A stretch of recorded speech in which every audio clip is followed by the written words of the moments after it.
Kasi ang comfort zone ninyo parang kumunoy na habang tumatagal ka dyan, nilalamon ka to the point na mawawala ka. Sabi mo, ayaw mong lumabas sa comfort zone mo. Okay lang. Pero mag-ingat ka. Kasi ang comfort zone parang kumunoy na habang tumatagal ka dyan, nilalamon ka to the point na mawawala ka. Lahat tayo may pangarap. Pero ang problema, lahat tayo ayaw umalis sa comfort zone na meron tayo.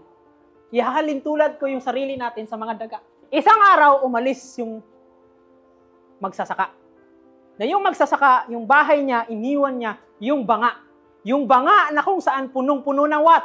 Bigas. Gets niya? Anong laman? Bigas! Ngayon, pag alis ng magsasaka, lumabas si daga.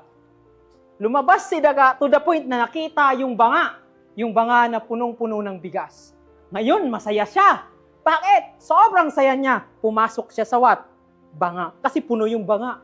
So pagpasok niya, puro bigas. Am I correct? Ngayon, kain siya. Hala, kain. Masaya siya, nagpapalakpak pa siya. So sobrang saya niya. Kasi bakit? Daming pagkain. Sa sobrang dami ng pagkain, kasi hindi pa dumadating yung magsasaka. Kasi 10 to 15 days pa bago dumating sino? Si magsasaka. Wala siyang ginawa ng mangyayari. Kain ng kain. Pero alam niyo ba?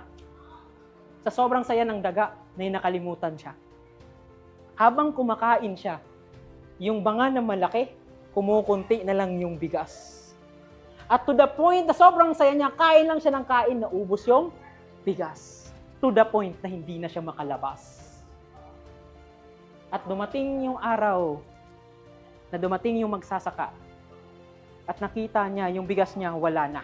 Anong gagawin niya sa daga? Mapapahamak ang daga. Sir, ano yung punto mo sa story? Simple lang. Kadalasan yung comfort zone ninyo na hindi nyo nakikita, na akala nyo okay kayo dyan, baka dyan kayo napapahamak. Sabi mo, ayaw mong lumabas sa comfort zone mo. Okay lang. Pero mag-ingat ka. Kasi ang comfort zone, parang kumunoy. Na habang tumatagal ka dyan, nilalamon ka to the point na mawawala ka. Tingnan mo yung daga. Hindi na kontento, pwede namang kumuha. At umalis na. Pero anong mangyari? Kasi masaya doon, may pagkain doon, okay na. Pero pagdating ng araw, hindi ibig sabihin na lahat ng bagay na masasarap, masasaya, ikakabuti ninyo. At kadalasan, ikakasama nyo pa.